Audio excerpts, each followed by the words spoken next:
talked of the ways in which technological innovations make for leisure.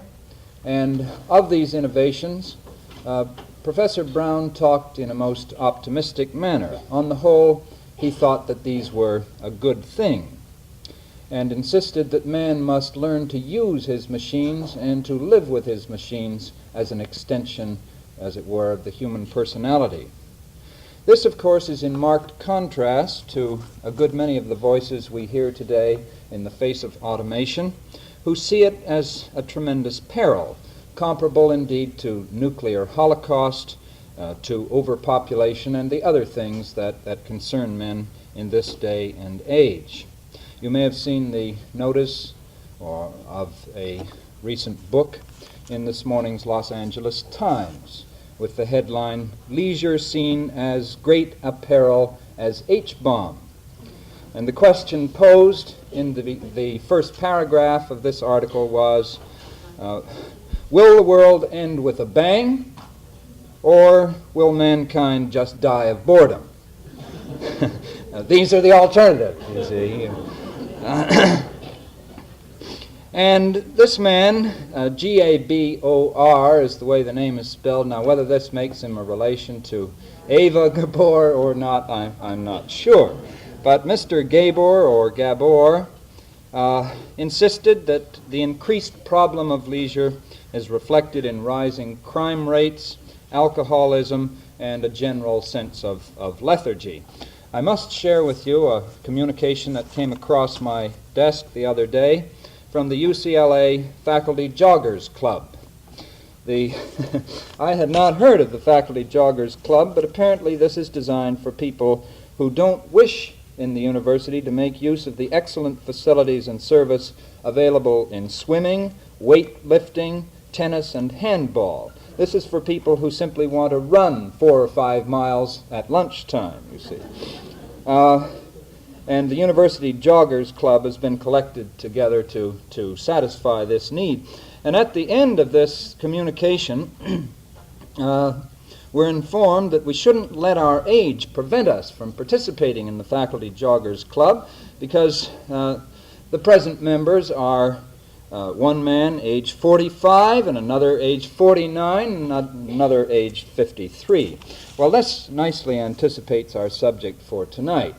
We turn to another aspect of the problem, if we insist on it as a problem of leisure, the problem which comes about as a result of distinct improvements in geriatrics and public health. It takes no great effort to discern that great changes have come about in the proportion of the aged in our midst and in the role they play in modern society. Where age was once a cherished commodity and the aged revered as repositories of wisdom, modern society is more likely to associate age with infirmity and to insist that only those who remain young, or at least who make a heroic effort to look as though they're young, pedaling around on bicycles and all the rest of it, are worth worrying about as useful citizens. I'm reminded of a New Yorker cartoon. Last week we talked about several New Yorker cartoons. Well, I'm reminded of the one in which a bank robbery is portrayed. A couple of bank robbers, both very aged, both with long beards, both with canes, are sprinting out of the bank to the getaway car and so on.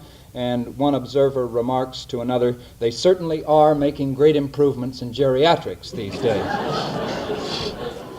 Well, presumably, bank robbery is not what our speaker tonight is going to propose as the answer to his own question, long life for what? Dr. Beeston, and I use the term doctor advisedly in this case, Dr. Beeston is a real doctor, the kind that help, not that other kind. Dr. Beeston comes to his subject from a career in public health, both as a practitioner and as a professor in England and in the United States. He's a native of England, as you'll shortly discern.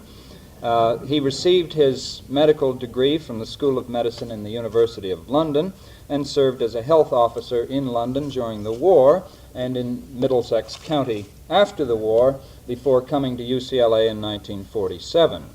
For the past 15 years, he's divided his time between the School of Medicine and the School of Public Health. He's another one of these people who, do a little of this and a little of that. And he has also served as an advisor to the President's Council on the Aged, as a past president of the, I think, Los Angeles County Public Health and Venereal Disease Commission, and so on. His duties are explicable in medical terms until very recently. Very recently, he's become, in addition to these things, the director of UCLA's Academic Communications Facility, which means that he's in charge of television and projection devices and so on. He's brought one of his little machines along tonight to show you how these work. Now, I can find no explanation for this new duty of Dr. Beeston's, unless it is his interest in communicable diseases. If he's interested in communicating disease, presumably he can communicate germs of knowledge just as well. In any case, I leave this up to you to decide. And it is with real and unconcealed pleasure that I present to you Dr. John Beeston, whose subject is Long Life for What?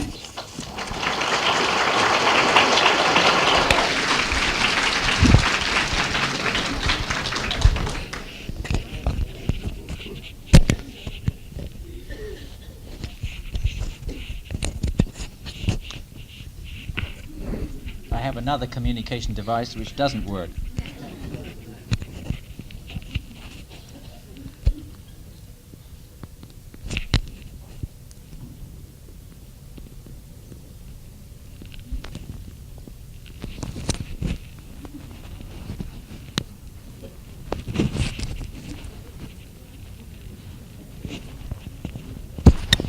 No. I'll manage without it.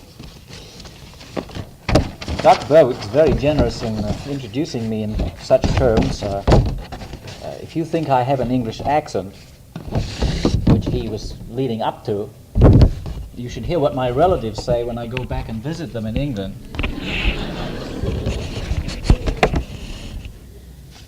Where did you get that awful American accent is the usual expression. The introduction also gives me a chance, I think, of opening up my thoughts here. Maybe it is interesting how I should be dabbling in communication, especially those parts of the mass media, such as television, as was mentioned, when my earlier background and training and practice was in medicine and public health. Before I'm through, I hope I will have suggested that maybe the most satisfactory equation in living in this complex world is to make one's work one's leisure and one's leisure one's work. This isn't possible for many people, perhaps all too few, but it's a very good possibility for some of us. And I'm constantly reminding people what a delight it is to be a member of a university faculty where you can go on learning and enjoying all the fruits of higher education, and they pay you for it. Of course, not as much as we're worth, you understand, but they pay you for it, and there aren't many people that can get paid for what is essentially a pleasure. My hobby and interest for some years has been in the communication area, both as an amateur photographer and a tinkerer and a hi-fi and a stereo fan and all the other kinds of modern technologies that we have to play with. And now, in the last year or two here at UCLA, I've had a little opportunity of participating in trying to translate some of these interests into improved communication as it relates to the educational scene. And because of that, we do have a few gadgets here tonight which hopefully will improve the communication. And if not, when the lights go out, you can snooze peacefully, which is perhaps also an advantage. I would like to start off first with at least a reference point to leisure as a definition, and I know in the previous two meetings this has been carefully avoided in the sense that, well, what is leisure? It's all according to who defines it and on what terms. But it seems to me that a point of reference for me at least makes me feel a little bit more comfortable And so here's what I found in Webster's dictionary. Leisure, the freedom afforded by exemption from occupation or business. Time free from employment. Time free from employment. A moment ago I was suggesting that maybe what we need to do is to be employed doing the things we like to do, and then our leisure in a sense becomes our work, and our work is our leisure, and we are not clock watchers anymore, but we are just enjoying life for all it's worth. It sounds too ideal, and I'm sure it's too unrealistic for many people, and maybe those who enjoy it this way, there's something a little bit off. They need a little help maybe in order to be able to relax and enjoy something different. Long life for what then? Well, why don't we just get a few facts out of the way first, and the best way I think to do this would be in terms of looking at a few figures. I mean the figures that are number kind. I'm sorry I don't have anything more animated here for you, but at least a few statistics out of the way, and these are usually more painlessly perceived by looking at them on a screen than me jumbling out lots of figures. So could we have the first picture, please, and the lights out. If we start the scene at the sort of international level, by that I mean going from the broadest down to the more specific, these are the kinds of things that our simple statistics of population distribution would present to us. In underdeveloped countries, as compared with those that are highly developed, and I, from this purpose, will assume ours is in the highly developed category, although there might be some dispute depending on what grounds you were using as indices, you'll notice that there is a slight difference. Although these two columns look superficially somewhat alike to begin with, down here there are bigger and bigger pieces of the bars to the bottom, whereas here there's bars are fairly big to begin with, but then it scoops out a little bit and then comes into a bigger chunk in the middle here. What this then represents is that most of the population in underdeveloped countries are essentially young. The biggest bar here, as you see, is nearly 10% are in the first 4 years of life. And as one goes up, the numbers get progressively less, meaning that people are dying out, of course, as compared with the more highly developed countries in which the population is young, quite a lot of it, because lots of babies are being born, but there are bulks in the middle ranges, and as you get up to the top part, they are substantially larger pieces here, but when you get up to the top even, they're larger, but not so much. These look about twice as big, but they're small parts of the whole distribution scale. Could we have the next one, please? When you compare these two categories by the age at which populations die, or the parts of the populations die, you see rather more dramatically here in underdeveloped countries versus the highly developed. The biggest piece here is this first 5 years of life. As you see, it's far out of range for the other side of the picture at all. It's true there is a substantial mortality here compared with these other young years, even in the highly developed countries, but it's nowhere near the kind of picture compared across on the left-hand side. And as you go on up the scale, whereas these are, well, not too different at any age group, except they're diminishing at the top, here we find a substantial raising, so that large parts of the population now live until these years, and of course eventually it will die in the later part. This is common knowledge that everybody knows, but it's important to recognize this as a factor of the state of development of a country. Now, I think it's most people, if one was to ask them to hazard a guess and say, well, yes, we all know that in this century in the United States and countries like ours in Western Europe and so on, there has been a tremendous increase in life expectancy. And if you ask people, what do you think this is due to? Most of them would say, well, it's the wonderful advances in medicine and the miracle drugs like penicillin and sulfur and so on, and advances in medical care and things of this sort. And it's quite true that this has played quite a significant part, but by no means the largest part. Probably the most single contributions to the improvement of the general lifespan picture have been simple things like the development of sound sanitary practices, where clean water is kept from pollution from sewage sources, where economic standards improve to the point that purchasing power goes up so that more and better nutrition is available for more of the mass of the population. These two things alone, better nutrition and better environmental sanitation, including better housing standards, are the things which are reflected in changes from underdeveloped to highly developed countries, which gives this kind of a picture. If you compare individual mortality statistics, for example, you find that in the United States, at the present time, in 1960 to be exact, to quote the year, over 80% of the deaths in the United States were over the age of 45 years. Over 80% of all the deaths occurred over the age of 45 years. If you go to the most underdeveloped parts of the world, countries which are just beginning to get organized out of the sort of savage stage, you find that 80% of the mortality occurs in the first year of life, meaning 80% of all the babies that are born die before they're 1 year of age. And it's the kinds of things that are reflected in broad socioeconomic advances which are responsible as much as anything for these pictures. Now, it's true, of course, that individual advances in medical care, whether this be in advances in modern miracle surgery or whether it be in terms of drugs like penicillin and so on, have played important roles in specific cases. But they are not by any means the large cause that most people think of these kinds of shifts towards an aging population. Could we have the next plate, please? What we're saying then is figures which most people know, that in the United States, this now here in a 60-year period of this century, the life expectancy has increased for males from 48 years to 68 years, for females from 51 to 72.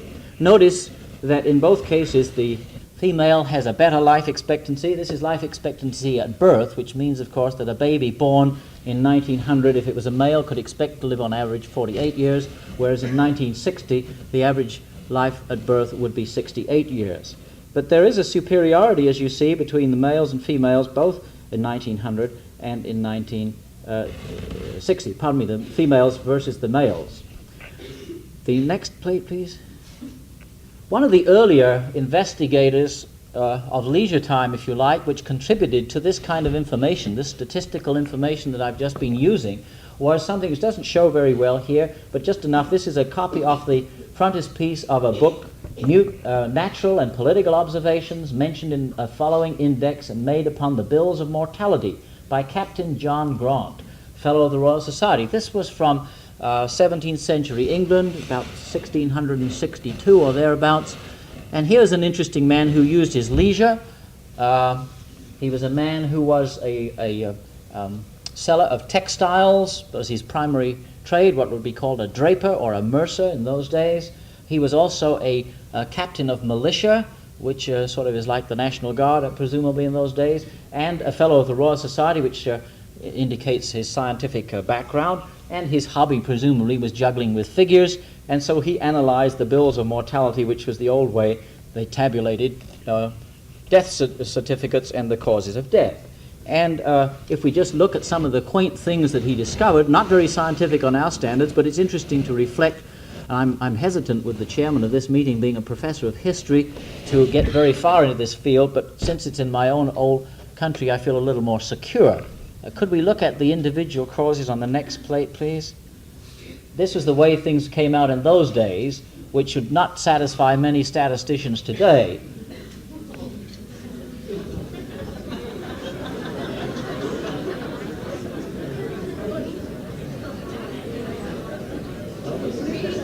We didn't spell this wrong. It just, that's the way it was.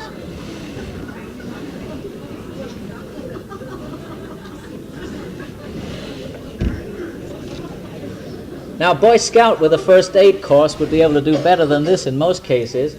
These are not very scientific statistics, as you can see. The killed by several accidents presumably relates to one person, but it doesn't sound that way. Hanged themselves as a cause of death is interesting, that suicide apparently was quite a strong cause of mortality in those days. I'm not sure what grief means exactly.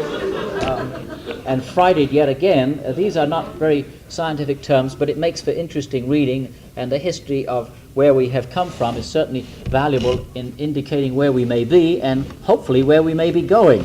And this is the purpose of the question tonight, long life for what? Might we then have the next plate, please? If we now come from the general to the more specific and just look at the picture in California with a few more statistics out of the way here, this is the kind of picture that we see as far as causes of death by 1910 versus the 20 years later and some 30 years almost after this. And you'll notice from these samples, these are just major items I picked out of the list, and these are rates per 100,000 people. So this means, say in 1910, there were 204 deaths from tuberculosis for every 100,000 population.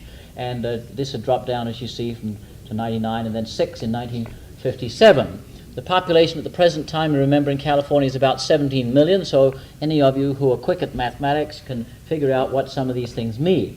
But that isn't the point of this. This is just to give you some indications of trend, because this helps to answer some of the question why we are living as long as we are, and also the different kind of problems that are presented, health-wise at least, for those of us who do go on living. Tuberculosis was, as you see, a very important cause of mortality 50 years ago. Now almost negligible, but it's still there, and we mustn't neglect it entirely. Interestingly enough, as this is a disease, it doesn't kill nearly as many people now, but there's still a lot of people who may suffer from it, usually in milder conditions because we tend to diagnose it earlier. But this means that we still have to fight tuberculosis, but thankfully not many people die from it these days compared with previously. When you get down to these next two, typhoid fever and diphtheria, as you see, they were not much less than tuberculosis and diminished down. And here, these figures actually are less than 0.1%. Less than 0.1 per 100,000. You see, less than 0.1 per 100,000, that would be 1 per million. Less than 1 per million deaths from typhoid fever in 1957, less than 1 per million deaths from diphtheria. Now that's amazing to many of you who remember diphtheria as a terror disease of childhood, and certainly in your childhood you would remember cases of people having diphtheria, and I'm sure that some of you in the room have had it yourselves, and it was a frightening disease to parents, and now it's almost disappeared thanks to mostly, as you know, immunization techniques. When you look at things like pneumonia and influenza, well, this has diminished considerably compared with the previous picture, but it's still more of a problem, say, than some of these others here. What you will notice, I think, is that these four conditions that I put here are infectious diseases. Communicable was a word that Dr. Berwick stole from me at the beginning in the introduction. It's true, I do talk at times about communication today having stemmed from communicable disease, or at least the early beginnings of public health was a communication problem. In this case, communication of germs to people. And we've done a pretty successful job in controlling much of this traffic, and we now have to discover ways of doing it in other of our problems, some of them physical, some of them mental problems. What you'll notice when you look at the bottom of this, of course, is to see that heart disease, which was quite a sizable activity in 1910, has gone on steadily increasing. And so has cancer, steadily increasing, but not nearly as much as heart disease.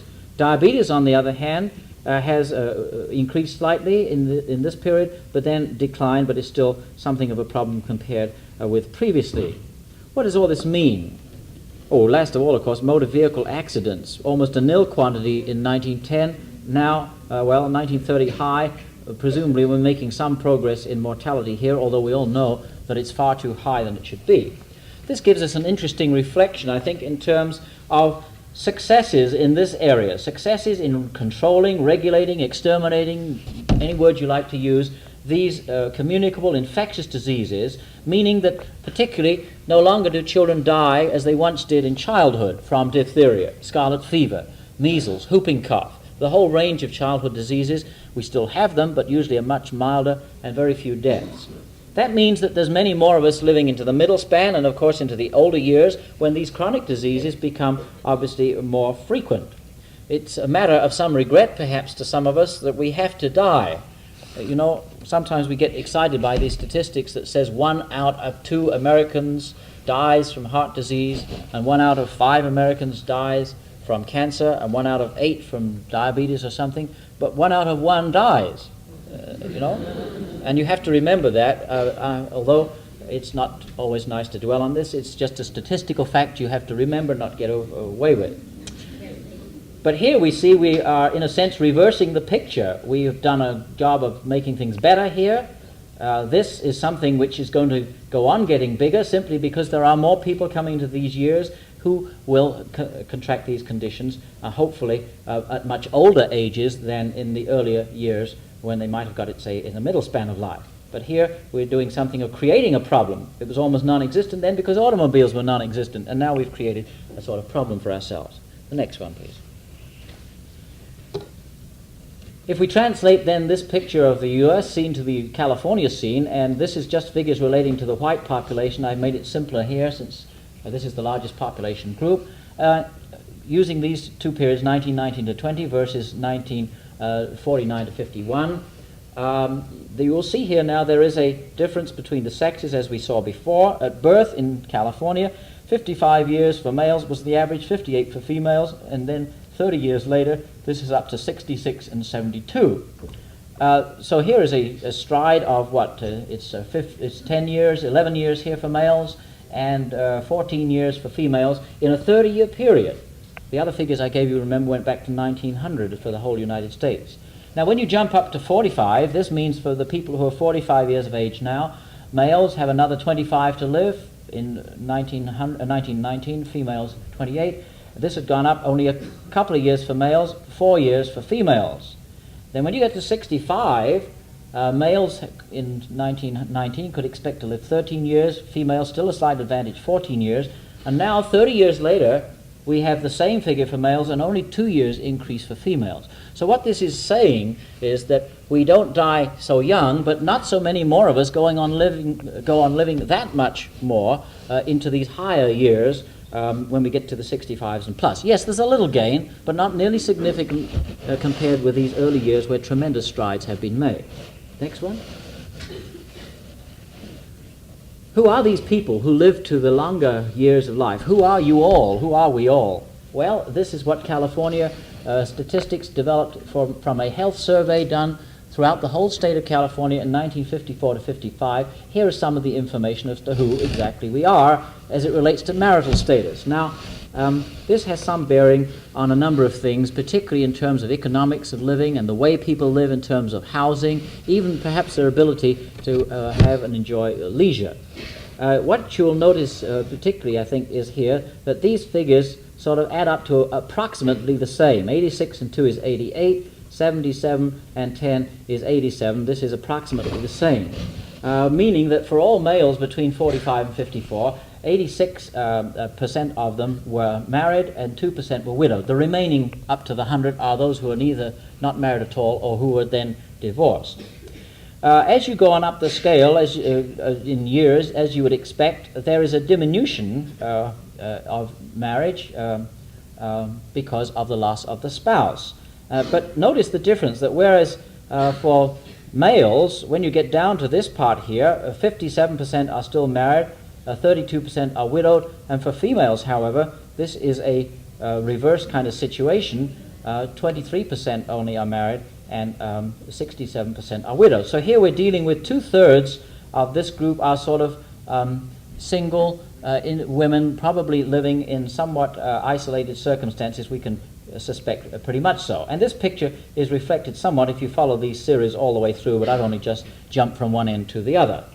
This presents a problem then of who we are and what this extra life is presenting for us. Problems that we have somehow to recognize and hopefully do something about solving. People who live longer and become detached from the passing of a spouse, and then may have economic problems and may have problems of advancing chronic illness, maybe problems of loneliness, mental problems of emotional disturbance of this sort. These are things that the book has for us that did not appear several decades ago. Can we see the next one, please? Now, in terms of activity status on the same survey, what people were doing at different age groups. Again, we won't bother to go through all of this, but just notice the extremes here. For the younger middle-aged group, let's say, males, 92% were working, but 40% almost of the females in this group were working. No males admitted that they were housewives. That's not to be surprised at, presumably. Maybe some of them were acting like it, but they weren't about to admit it to somebody who came knocking at the door asking questions. Unable to work, only 3% of the males in this group were unable to work, 1% of the females, and at this time it's interesting to note that 5% of the males are already retired at 45 to 54. Now as you go on up, you'll see these figures change somewhat. Let's jump to the bottom category so that we don't take too much time here. Now you see that the only 8% of the males at this age are working, only 3% of the females, which is much less. But notice that 2/3 nearly of the women are still housewives. Again, no men. But 2/3 of the women are still housewives, whereas 76% of the men are retired. But this point may be significant. The 15% who are unable to work and the 13% here suggests people who probably are unable to work almost certainly because of disability or sickness of some protracted and prolonged nature, which means that something has to be thought of for these particular needs. Even at the 65 to 69, as far as men are concerned, unable to work is nearly the same as the later period, whereas the women, it's quite different. And it may well be that keeping busy being a housewife is what keeps them active and perhaps to some extent free from some of the sicknesses. Of course, it's hard to say, you see. It may be that the men are a little sneaky in answering the questions, and the unable to work may be unwilling, as far as unwilling to be a housewife or put on an apron and do things. These are things that these kind of figures don't tell us, and we'd need some of the computers maybe that Dr. Brown was talking about last week in order to know exactly what these figures might mean. Could we have the next one? Now, when you look at the position as far as people's income is concerned, notice this is family income too, so that means if there's two people, this is their added income together, plus any other contributions there may be. This is still from the same survey that I mentioned, and you'll find here then that in this age group, this means that 8% of the 45s to 54s earned less than $2,000 as a family income, but when you go to the other end, 26% had $7,000 or over. This changes as you would expect, and if you go across here, you'll notice that 75 and over, 50%, half in other words, have less than $2,000, and this is in California, which is considerably better off than many other states, and if you look at the national figures, they're considerably worsened in this respect. And I'm talking of cash income that you could use to buy things with, which then becomes a considerable a problem. In this area even, it's 37% running around the same. It's perhaps higher here, but these are figures which have some meaning in terms of ability to buy things, reference for purchase of medical care, reference for purchase of adequate housing, and all the other things, including the leisure that we're talking of here as being a desirable outlet for one's energies. The next one, please. Now, what does this mean in terms of getting old? Let's look at an empty chart for a moment, and let's look at a few things in relationship to it. We all know that different things happen to us at different stages in life, and we can put some graphs together of the kind of thing which our lives may look like, and these are only average kinds of projections, but they may have some meaning. Could you put the first one on? Let's have a look at that. Now, here's an easy one. This is the physical growth kind of curve, which of course starts when we're born and then goes rather sharply upwards until by about 25 years of age, that's about this point here, most of us have reached our full physical growth, and then on we sort of stay the same as we are. Maybe we ought to drop this down a bit. Some of us get a bit hunchback, and that would drop off a little bit if we measured it by height at least. But if we think of growing, this would be the kind of curve we would expect with a sharp rise to the peak of 100% at about 25 or so years of age. Let's look at the next one. Let's take that other one off first, would you? That's right. Now then, this is in terms of muscle strength, you know, the ability to do things with one's muscles, physical activity. This starts, of course, in our early years and rises very sharply to our late teens and again to our early 20s, reaching our peak of prowess perhaps in our middle 20s, and then depending, because this varies a little bit from individual to individual, it begins to decline, not too much to begin with, but then it begins to drop off rather sharply, and then when we get to 70 and so on, it drops off very steeply, so that by the time we get to our 80s and 90s, if we do, we're quite happy just to do almost nothing, because it's it's physically tiring just to lift a glass of water sometimes, and anything stronger would require a physical effort in proportion. All right, let's look at the next one. This is the kind of curve we could expect for learning ability. Now, this is not measuring the muscle power, but the mental power, if you like.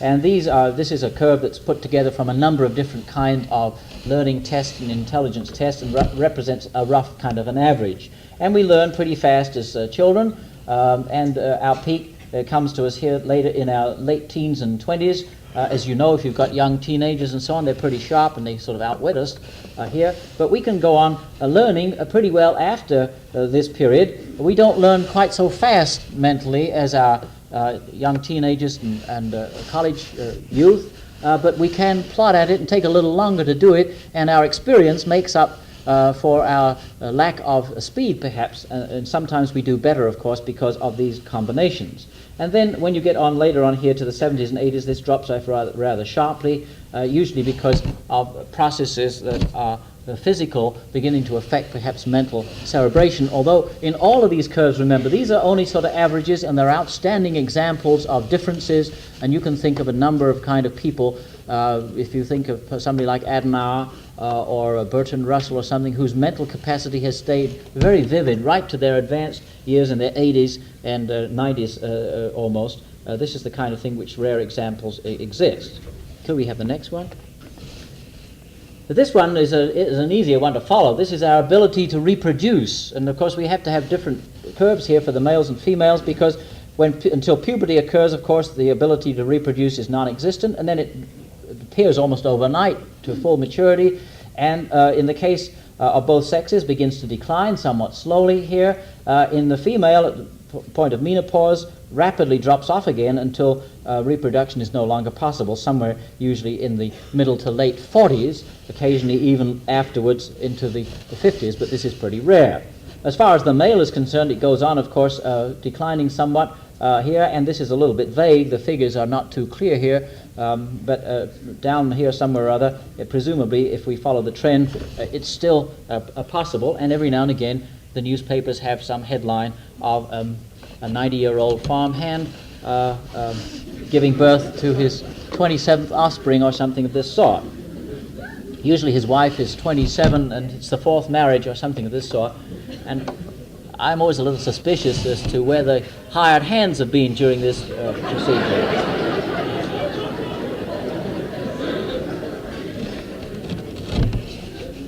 It's possible biologically, but it seems, a little remote, but there we are. Could we have the next one, please? Now, if we try to plot a curve which we might call social responsibility, this is the kind of thing when we begin to be responsible not only for our own affairs, which we're presumably supposed to be learning during our earlier formative years, but when we begin to assume responsibility for some others as well. Now, part of this would include getting married and looking after a spouse, let's say, or a wife if this is a husband, and then raising children. But in addition to that, taking on an increasing share of responsibility in the community, some of which is just merely paying one's taxes in bigger and bigger amounts. Others is participating in a lot of community activities that may be important in various ways. And this is the kind of curve then that one would expect here, gradually climbing, but not fairly sharp to begin with, and then curving off. But the peak of this would be coming much later in life, of social responsibility, depending on what particular thing you measured. If you're measuring something, say, of a person in a legal profession, becoming a respected attorney and then becoming a municipal judge and on up to the Supreme Court, this is the kind of thing that happens much later in life. And then only when we begin to fail, perhaps mentally, and retirement comes in, perhaps this drops off into a very sharp descent. Well, those are just a few, 2 or 3 or 4 or 5 kinds of things here of different patterns of what we're doing with this advancing life of ours. If we put these together, and if you would put them together, what do we have? Well, it looks like a Disney cartoon, doesn't it? It's a mess. This is our life. This is your life, this is my life, or is it? The point I think one would say is that a number of these curves seem to sort of fit together to begin with, you see, but many of them do not. And one would like to think that maybe life would be easier if all of these things followed along in a nice, even pattern, the same, instead of being upsy-downsy all over the place as you see them here.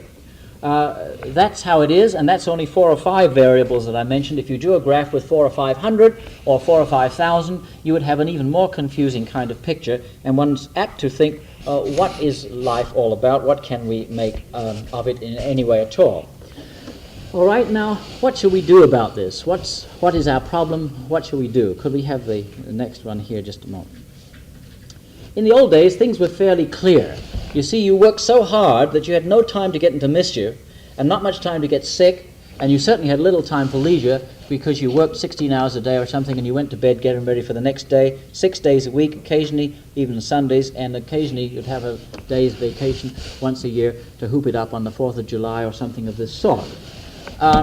Nowadays, with the development of much more buying power, we've improved the ability to buy things and enjoy them, as well as work less, have machines work for us, as we heard last week, and this has given us problems. One solution would be to go back and work 16 hours a day and not have any leisure to worry about, and that would seem to be a retrograde kind of step.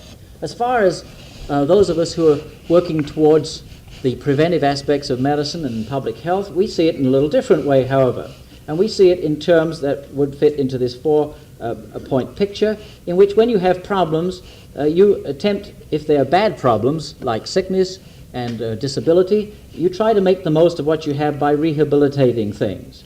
You can do better, however, if you could pick up these conditions early, by early diagnosis, and hopefully treating them with the best things that are available, then you wouldn't have so much disability to rehabilitate.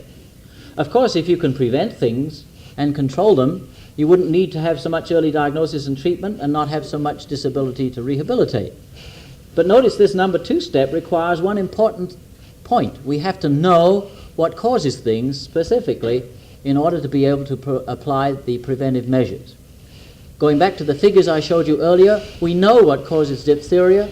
Science has helped tell us this. We know what to do about it. We've got powerful vaccines. All we have to do is to get people to use them in large enough numbers and keep their shots going, and we can stamp out a disease, as we've successfully done, as I demonstrated, by prevention and control. Some things we can't prevent because we don't know exactly all the information, but we can regulate them by drugs or something of this sort. Diabetes is a case in point. We can't prevent it happening altogether, but we can control it and make people's lives reasonably successful, even though they have it.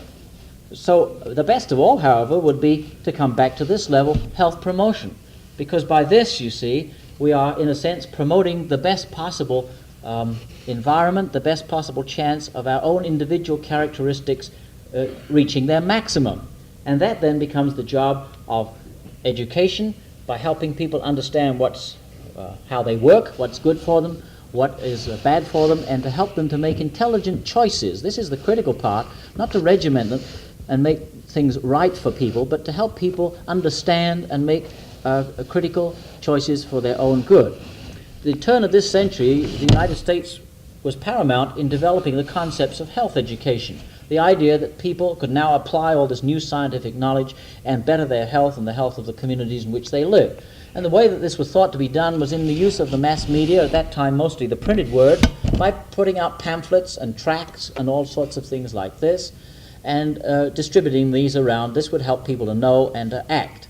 And of course, after a few years, it was found this did not work at all, because people may know, but there may be sometimes deeper psychological reasons why they don't want to act. Not always consciously. Maybe they have unconscious needs that have to be gratified by not acting, perhaps as a guilt or a punishment even. They have to be sick or harmed instead of being well.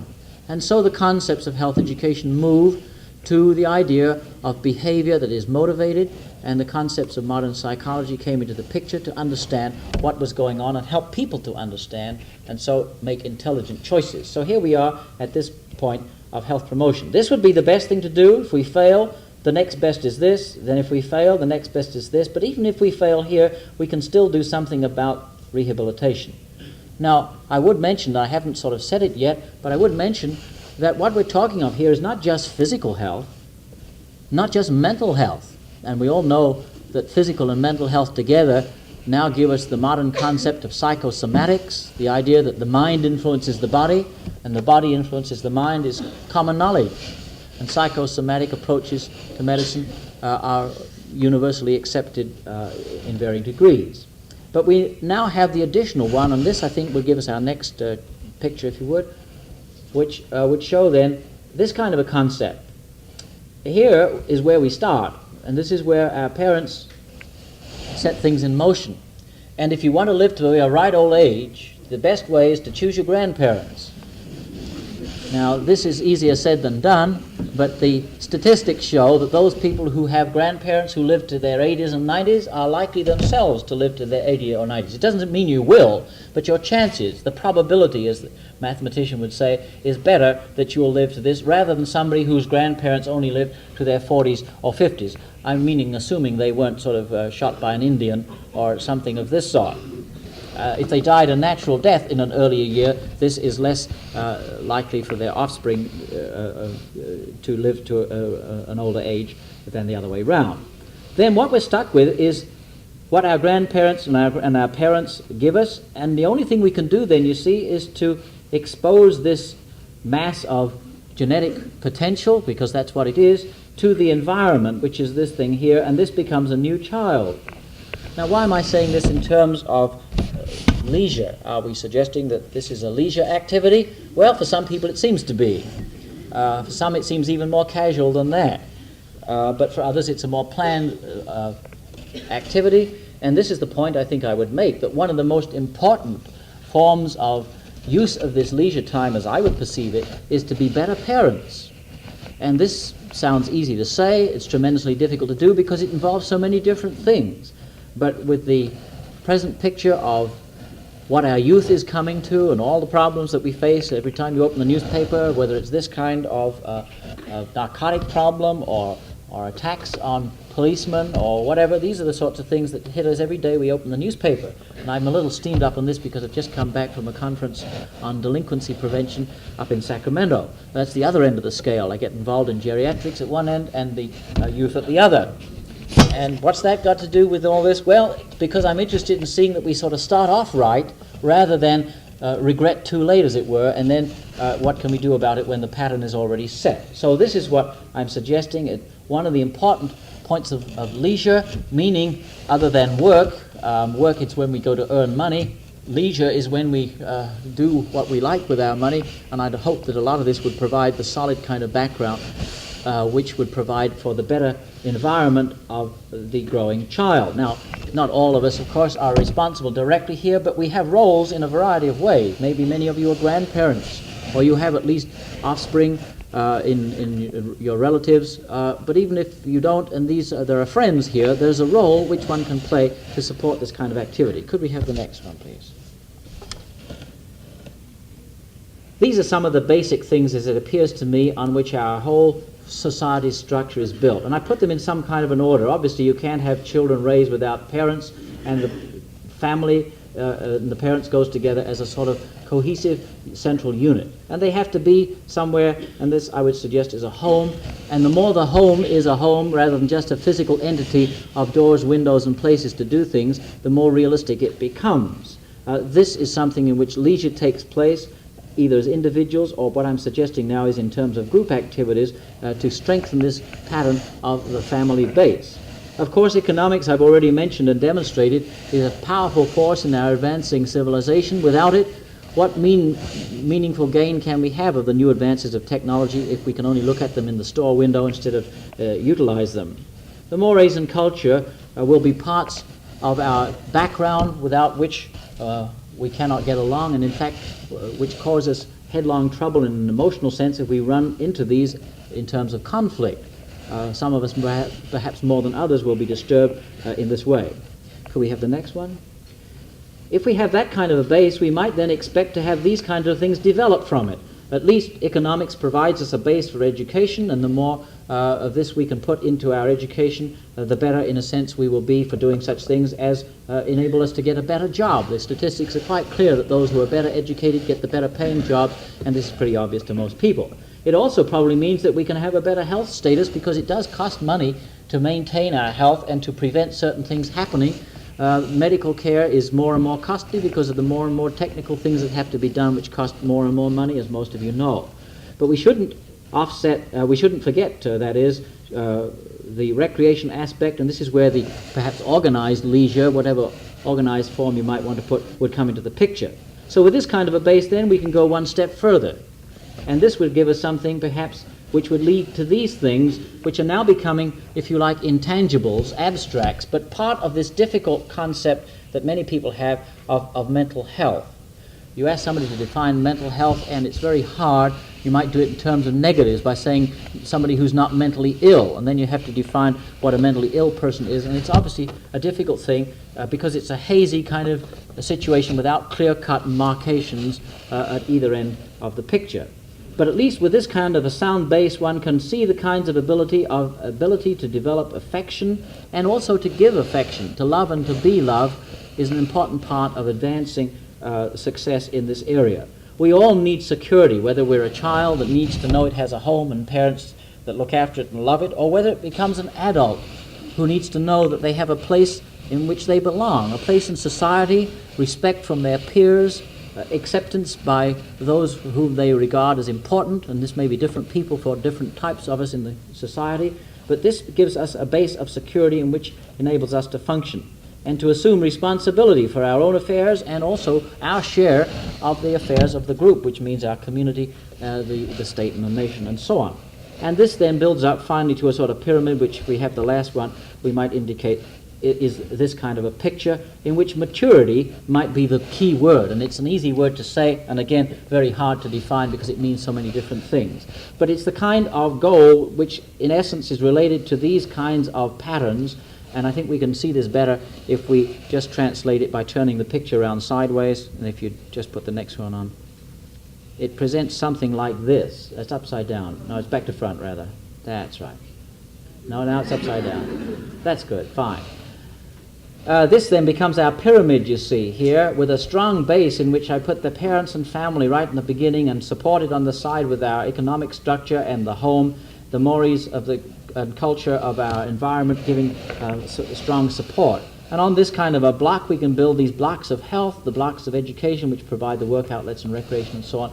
And on we go up to these intangibles, which provide for mental health, and up on the top, our maturity pyramid. And balanced on the pyramid, you see, is this kind of picture of the psyche and the soma on a seesaw, if you like, constantly capable of swinging with the slightest little variation. And if the body has a part to play on the mind and vice versa, this can disturb this kind of equilibrium. And it's an equilibrium we live in a world or in an environment.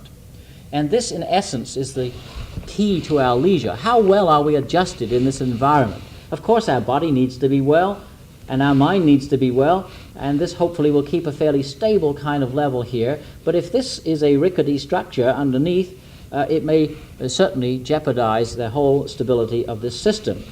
Now, as a child, we grow essentially by having strong supports, you see, from our parents and family. To begin with, this is a solid support up on each side. The idea of our parents do everything for us. Our mother feeds us, not at the breast much anymore, perhaps because we have advanced so-called to baby foods in bottles and cans and things. But at least we get fed, we get clothed, we get looked after. And this is important because we're parasites to begin with. We don't even breathe for ourselves when we are growing inside our mothers, and then we suddenly are pushed out into a cold and somewhat unfriendly world and have to fend for ourselves. But to begin with, the parental support is the thing, and it supports the soma, supports the psyche.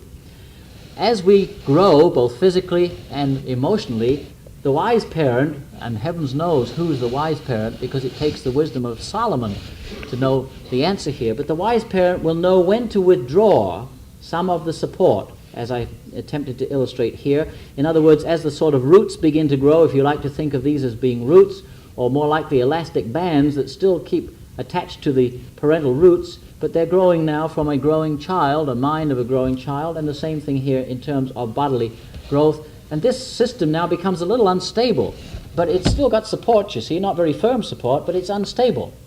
But the success of the wise parent is to withdraw this enough to allow testing, not so much so the whole thing is left completely unstable, but to withdraw a little support as the individual psyche grows and a little support as the individual body grows. And in this way, of course, there's a testing, but there's support here always ready and available when the support is needed. And this becomes, of course, the 100% leisure activity of the wise modern parent. It's the anxiety of knowing whether you're doing too much or too little. And this is a really critical and frustrating thing for many people. Well, I think that gives the kind of concept of the importance of developing the role of the parent as a guider to the child. I would like just to quote from one important statement, or it seems important to me, from a Robert Peck, who in February of 1960, writing an article on the personality factors in adjustment to aging, said the following: aging per se does not result in decreasing mental or emotional flexibility, that is, adaptability, at least within this age group. Aging per se does not result in decreasing mental or emotional flexibility. In other words, as we get older, we're still able, both physically and mentally, to respond, but the time sequence may be slower. It takes a little longer to do things. We're not so sharp, and there's not so much snap, as it were, as there once was when we were younger. Then he went on to say what's perhaps even more significant. The best preparation for happy, effective living in the second half of life seems to be the learning of an open-minded, differentiated, ego-transcending, well-integrated personal orientation in the first half of life. Now that's quite a tall order, isn't it?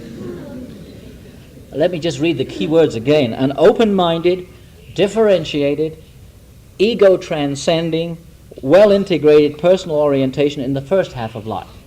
And as if that wasn't enough, he kind of spoils everything by going on to say, conversely, normal life experience in adulthood appears to do little to aid a poorly integrated, poorly adjusted, non-adaptable person to move toward a happy, successful old age. So if you didn't make it in the first half, leading a normal life afterwards is no good, or not so much good. And this leads me then to the consideration and the emphasis once again. You see, I'm back to the importance of child raising as an important thing in order to live the rest of this lifespan, this increasing life expectation that we have begun to receive.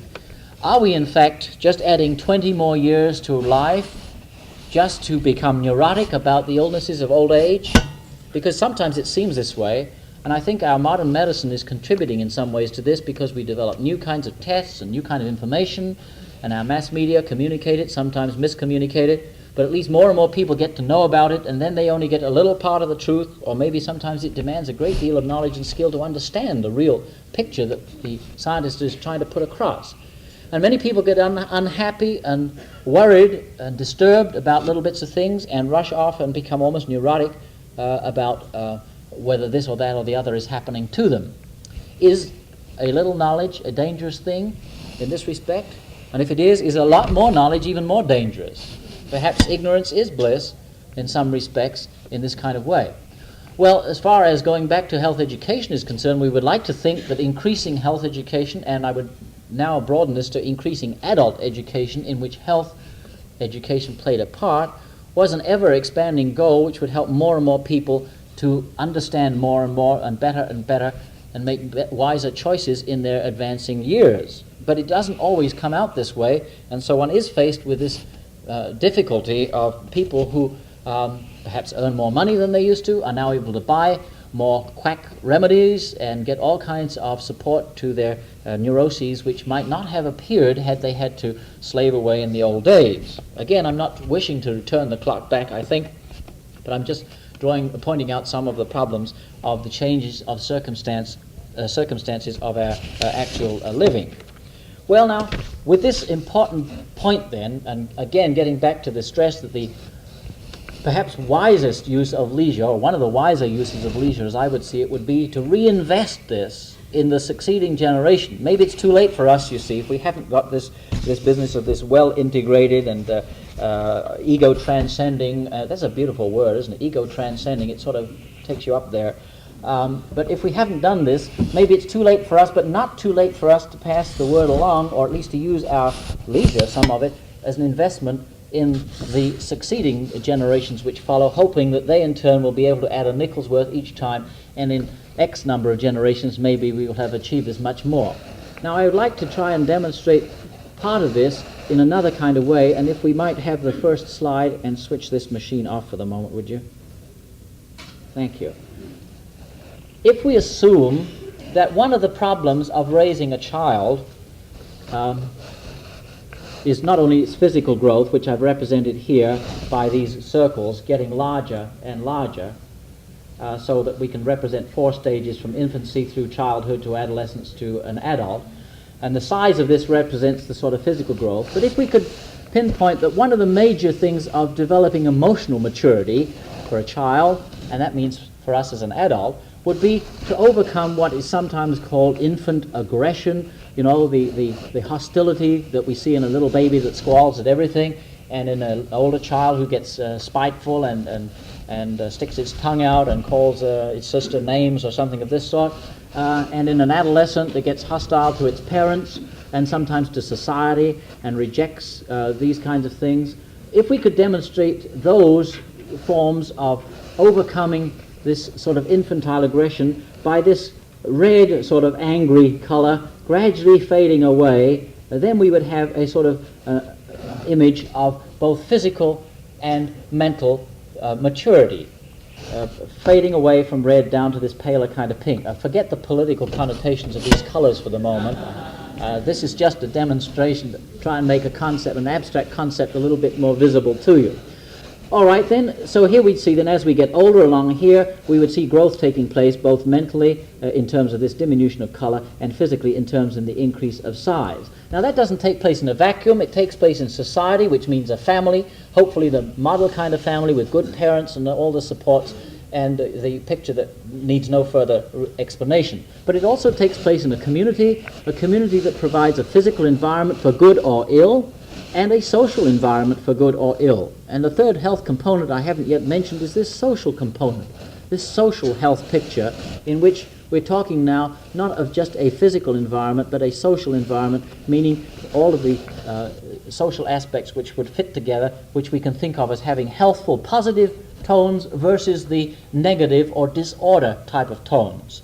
A society that is heavily laden down with juvenile delinquency problems, slums, illiteracy, problems of this sort, these are the kinds of things which one might refer to as social disorder versus social health, which would be the reverse of these kind of things. And part of this picture is the individual growing in his family, as I've demonstrated here, but in turn growing in society. If we could have the next slide, please. Now, we might represent this in this way. Here is our little hostile, uncontrolled infant, and he has to grow modelly to this nice pink large balloon that we had before. And to do this, hopefully there are parents, and I've represented mother as being yellow, not because she's yellow, again in the connotation that this word has, far from it, but that happens to be a color which mixes nicely with this blue down here, which happens to be father. I've used the biologist symbols here. You see this is the mirror of Venus, this symbol, and this is the one that most of you will recognize as the male symbol. So here we have then a mother and a father and a new offspring.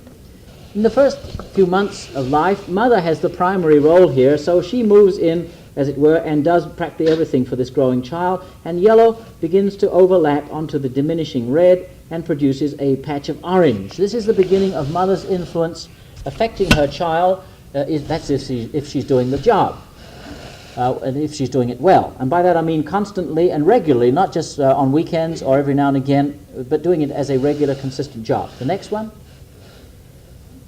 Now we have the picture with father coming in a little bit later on when the first year is over and on all the mother's jobs primarily moving over and fathers begin to share. He comes into the picture, and when blue begins to move into this pink, we have an overlap which now represents a sort of purple area here. So here you have the beginnings of parental influence on the child. First the mother, and now the father producing their zone of influence. As they proceed and the child gets larger, the yellow begins to overlap, of course, the blue, and as you all know, yellow and blue makes green.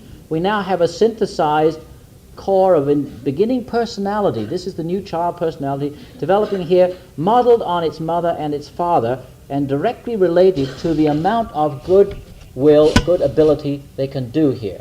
If they fail to do this consistently, because they don't know, because they haven't learned, because they can't, because this will be a less solid core than would otherwise be the case. We can have the next one. This then would be the picture one would expect to see finally, a picture of the yellow with the mother and the father now in adolescence with a well-formed core of personality, but notice the pink showing around the edges again. Many adolescents become hostile, don't they? Our adolescents don't understand us. These are the people who would rather run away or go on their own because my mother or my father doesn't understand us. But if we successfully follow through into adult life, then a girl would become nice like this, and a boy would become nice like this, with a nice integrated personality inside, and they go on and become the happy couple that lives happily ever after with no problems.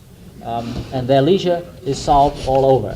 That isn't, unfortunately, that isn't often the case, in fact, probably never, so we have to move on to the next one, which comes something like this. Here we have a picture then of what a real parent would look like, a real mother with a nice hard core of personality, and a good model father also here, and here's our child ready to be influenced. But supposing we have a mother with less than her mental equilibrium, let's say, because she herself had difficulties, and father the same, then we may have a parent who is less willing or able to do this job of influencing their child, less willing to use their leisure for doing this job, but they may be a leisure that might take them to all kinds of places of neglecting their child. Occasionally one sees a mother who's in on a bar stool somewhere while the young children are left at home to fend for themselves. These are the kinds of things one might picture with this kind of an illustration. And the next one. Here then would be the picture of a mother, a well-integrated mother doing her job in the first years, but no father. And this leaves a situation which, of course, is less than satisfactory because we don't now have any blue to begin to influence and give a model image from the father side. But we can make up for this if we have a father substitute. And I've represented the substitute as being a pretty good thing, but it has some stripes to show it's not quite the real thing. But if the stripes are not very strong, it may be a very good image. In fact, sometimes even better than the original if father in the first place is not the best thing here. If we have more than one substitute with the stripes going in a different way, when we overlap these together, they can produce a very powerful father substitute, let's say here, and this is where the role in leisure time of, friendly neighbors who are often called by uncle or gramps or whatever by the youngsters as they grow. This is a leisure time activity, not only of love, but also of great significance to modeling the personality of young people. Next one.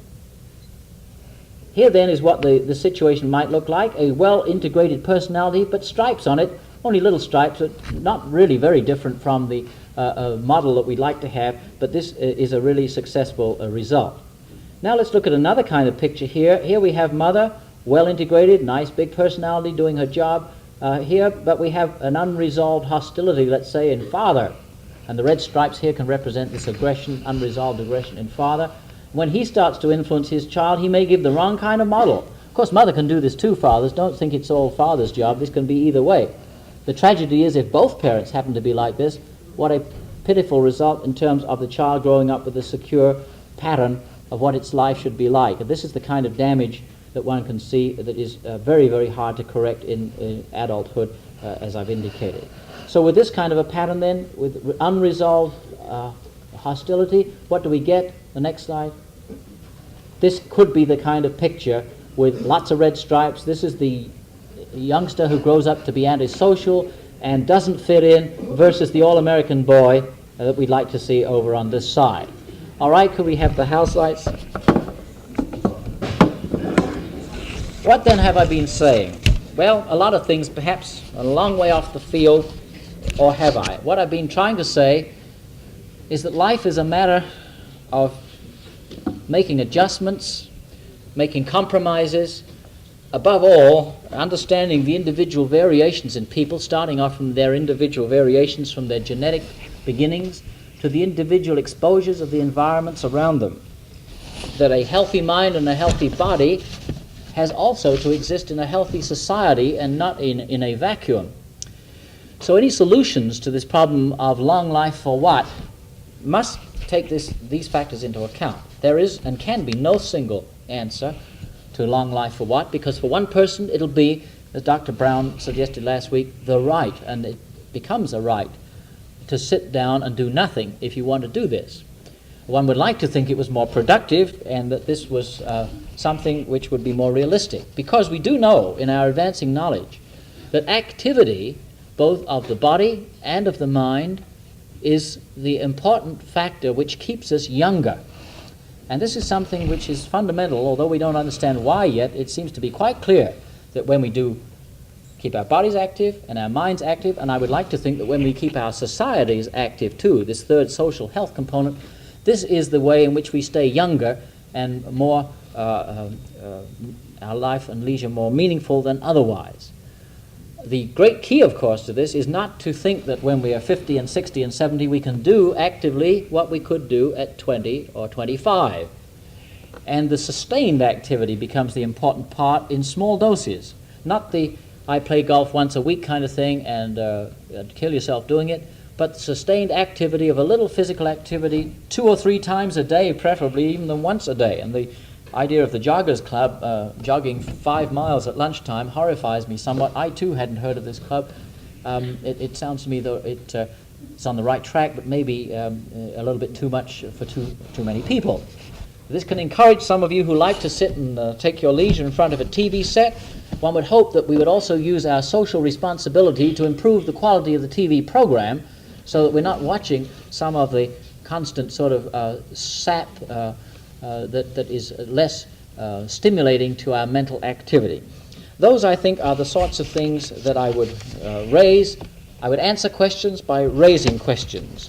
And perhaps the most fruitful and important of all would still be the continuing education, the continuing use of the mind.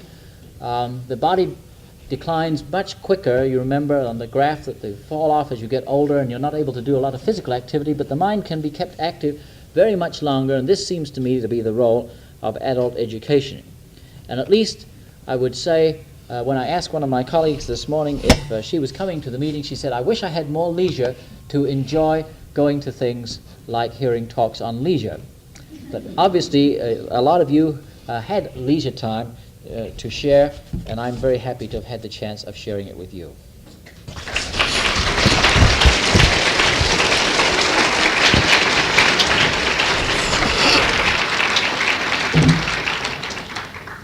Thank you, John. Good Lord. What's all this?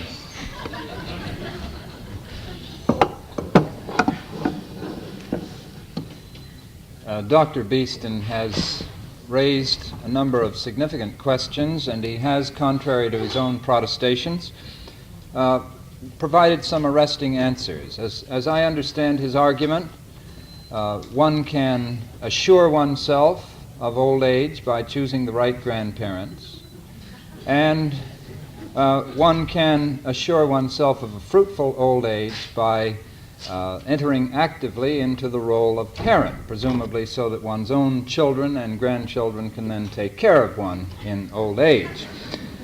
Although it's a little late to start, according to Dr. Beeston, if you're 95. He's skeptical of your ability to do that, in fact.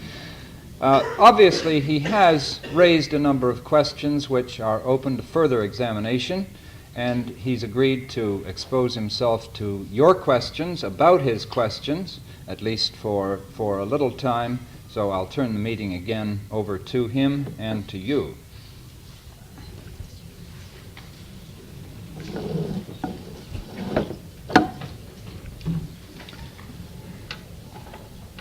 Perhaps he's raised so many questions that they're swimming around in your head. Are there any?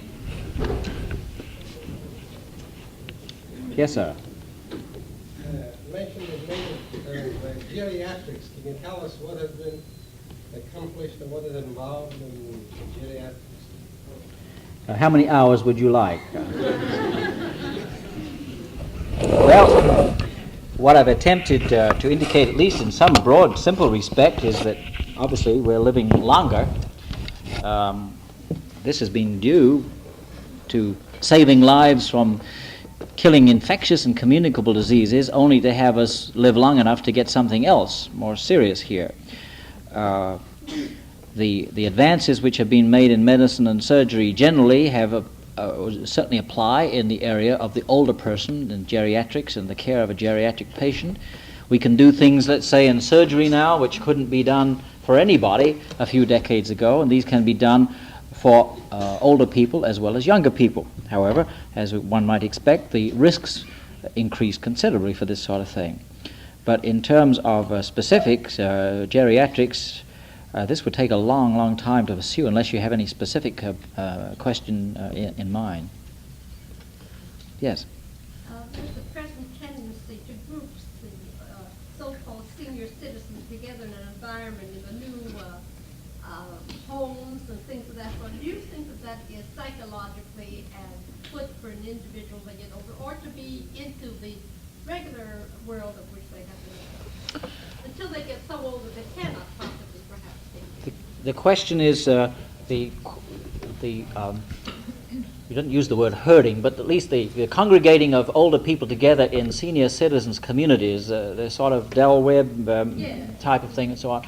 Is this a good thing? Well, I think one has to recognize that for some people it may be, for others it certainly would not. I would come back to the emphasis of individuality here. And this would be dependent on many factors. Some might be economic, some might be personality. You know, some of us loathe our fellow man except when we want it.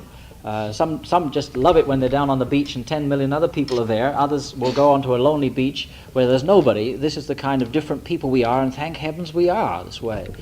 I believe there is obviously a role for these kind of groupings for some people, but I would not suggest by any means that this is the kind of panacea or the answer for all old people. There must be all gradations of living arrangements. Some want to be entirely on their own, and occasionally you find somebody who's living in a cave up in Griffith Park or somewhere, you know, and seem to be making out all right, heavens knows how.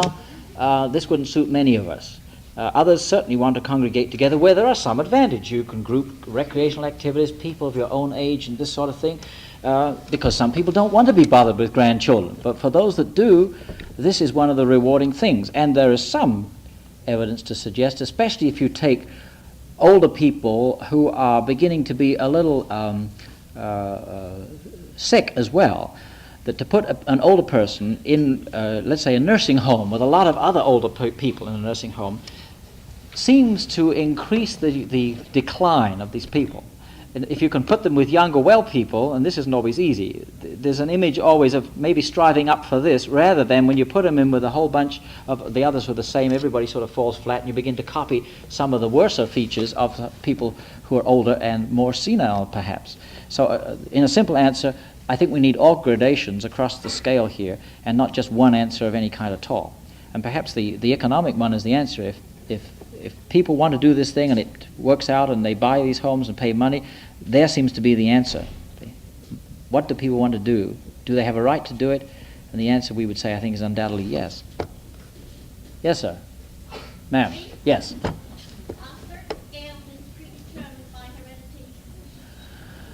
Are certain ailments predetermined by heredity? There are a number of conditions, and we're learning more and more about this. Of course, each year we learn more about genetics, which are tied in with inherited characteristics. But I think one has to make the distinction that the ailments themselves are not inherited, but the probability, perhaps, at which you may acquire them. A number of conditions, there are some which are very strictly in this category, and others which are less positively so. But insofar as we inherit the kind of cells and tissues that our forebears had, there is a tendency for some of these to be more likely to be invaded by certain disease conditions than not. Yes?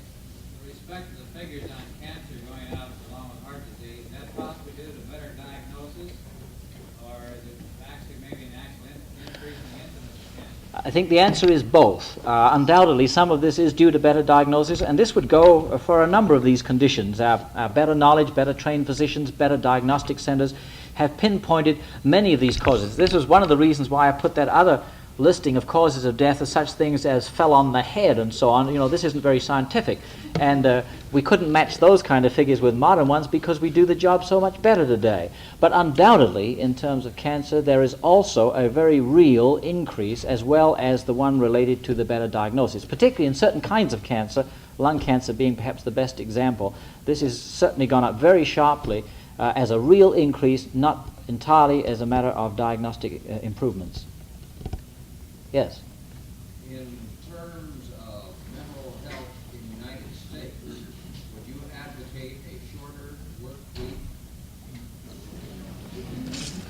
That's the $64,000 question you'd expect from a faculty colleague. One would give a qualified answer there, I think. Yes, if at the same time as we develop this, we can develop equal skills and ability as to how to use the time. That's the $64,000 answer.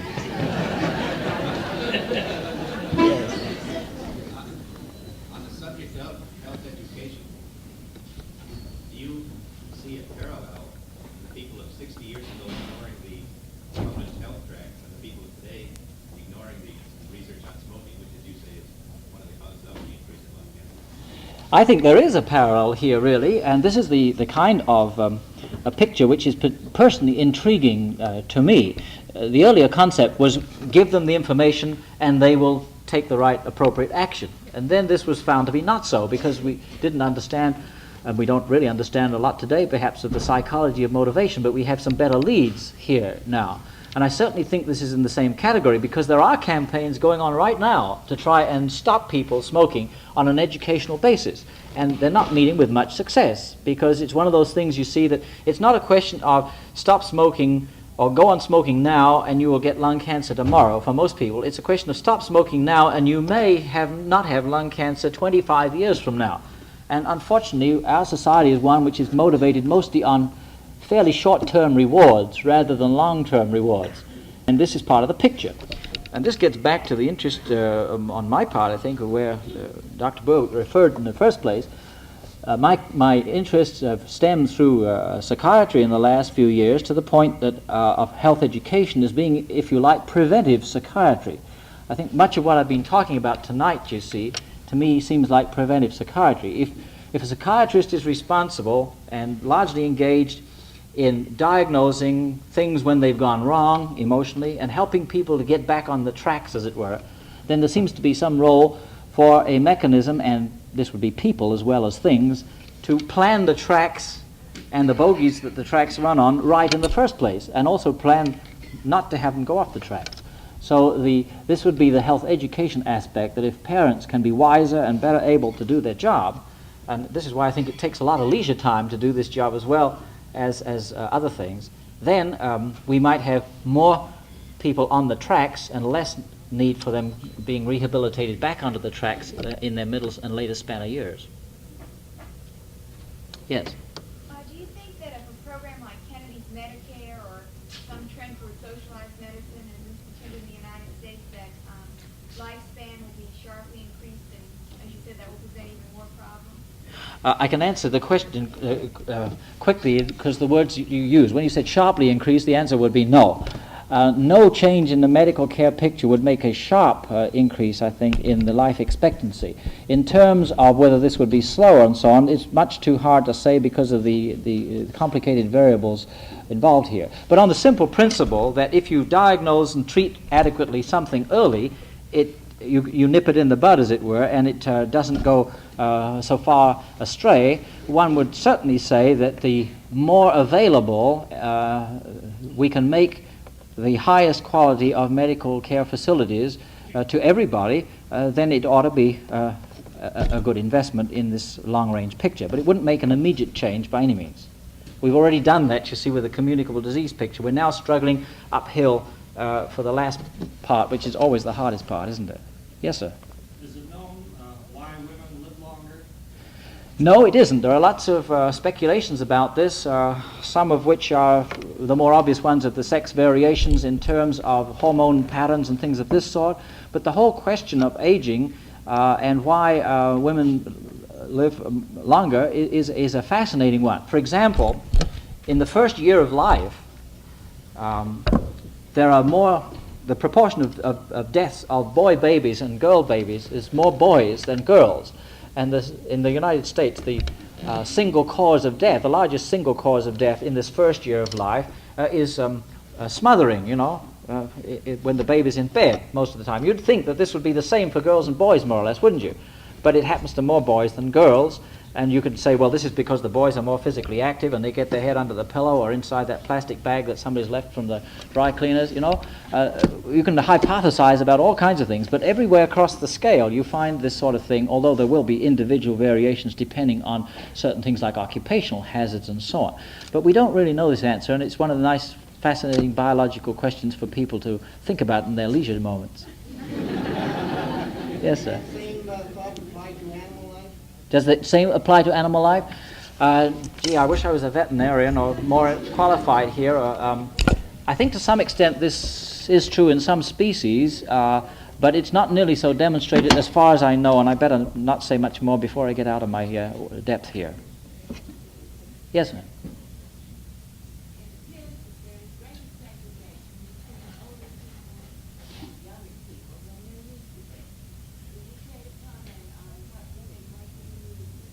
Well, I think there are several reasons. The question is, it appears that there's greater segregation between older people and younger people than there used to be. The quick answer, of course, is that our society has changed so much in its structure. When we were largely a rural economy, 60 and 70% of people living in rural areas and predominantly on rural farms, and when machinery was much less available, sheer pairs of hands were what kept things going. And there was a role for the three-level family, the children, the parents, and the grandparents. In fact, this was an honored role, wasn't it? We've heard much talk of this. Now, with the advance of the machine to some extent, which has given us a higher standard of living, more economic purchasing power and so on, more time to enjoy things, the power of the arm or the muscle power has diminished in its importance in many aspects. And the idea, and also with it, of course, we've changed from a rural to an urban economy. So that now there's very few farms, and such as there are giant farms of thousands of acres with machines and young people run, you know, this sort of thing. And this has precipitated a problem. But in addition to that, you see, there are many more older people. This lifespan itself has created many more older people. In 1900, you see, there were only about 4% of the population in the United States was over 65, and this represented about 3 million people. In the next 50 years, the population of the United States itself doubled from 75 million to 150 million, but the percentage of old people also doubled from 4% to 8%. So this meant not just one doubling factor, but two doubling factors. So that now we had, instead of 3 million people over 65, 12 million people over 65. And today now it's about 17 million. By the end of the century it'll be 22 million or something of this sort. And in sheer numbers, you see, this represents lots more grandparents. 40 or 50 years ago there weren't so many people who could have grandparents still alive. Now everybody can have them. You can have great-grandparents now. And this is becoming another sort of, we're talking of 4-level families now, not just 3-level families, but we're talking of 4-level families. Yes? Where does that figure 65 come from? Does it mean that the body starts decaying or declining at 65, or is it something that the business world has thought of? Well, probably the insurance companies had as much hand in this as anything, because you see, when you're in an insurance business, you have to have figures on which to work. And you have to set an arbitrary level somewhere. No, certainly, this is not related to specific things, as you mentioned, because there are some people in terms of physical pathology that may show up at 40 that would not show up in somebody else at 50, 60, or even older. So it's an arbitrary dividing area, and it's one, unfortunately, that we're having to live with. And it's causing a lot of problems because it's not realistic in terms of individual variance. Somebody's young at 70, somebody else is old at 50.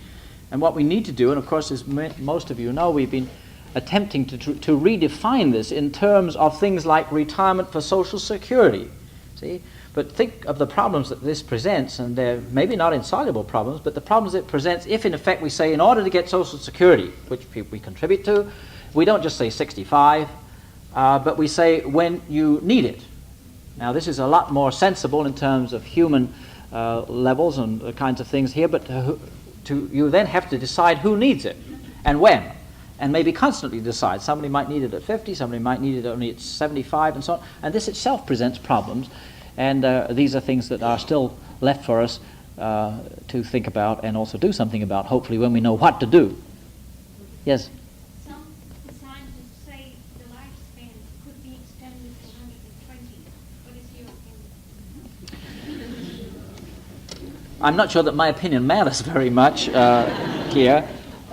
Traditionally, we talk of the lifespan of the human being about 100 years of age. Some people say 120. Some will say, you know, it could be what? Why not 200? Why not 300? After all, Methuselah lived 800 years, we're told. We don't really know this, and it may be, and this is part of the aging big question mark, you see, that might come out of the laboratories one of these days. Are we really, in effect, hardly living at all when we die at 75? Maybe this is really only hardly living. Perhaps what we ought to do is to grow up to maturity somewhere between 50 and 20, and then live for 250 years. And that would present some problems, wouldn't it? We talk about a population explosion now. I'm assuming, of course, that we still stop reproducing in the way that Dr. Burwood indicated, except for the few. Well, somebody at 95 then would be a chicken if we're going to live to 250, and this would really present some problems. I don't think this question is perhaps so important, except as an interesting theoretical question, and there are people who are wrestling with this. And perhaps I should say something now which I meant to have said before but didn't. The theme of the gerontologists, as many of you I'm sure will know, in terms of this question of increasing the life expectation, is not just to add years to life, but to add life to years. And I can see your heads nodding, so you've heard this many times before. And I think I would also add to this, as I suggested in passing here, that it's never too old to learn. The idea, you know, that we grow up with, you can't teach an old dog new tricks, is wrong. You can teach an old dog new tricks. It takes a little longer. And sometimes, you know, we have to repeat it 2 or 3 times, but you certainly can. And I would like to think that not only you can, but if you do go on learning new tricks, this is the stimulating kind of thing which helps you to go on learning even more tricks and keep younger all the time. Yes? Dr. Beeston, what are you planning for your old age? I'm planning to live to be 90 because my 4 grandparents did. And as I said earlier, you have to choose your grandparents. So I'm planning to live to be 90. I presume I will retire from the university somewhere about 65 or 67 if they still insist that one retires at that time. I will then rob the pension fund for the next 25 years. What I do with it, come and see me when I'm 65.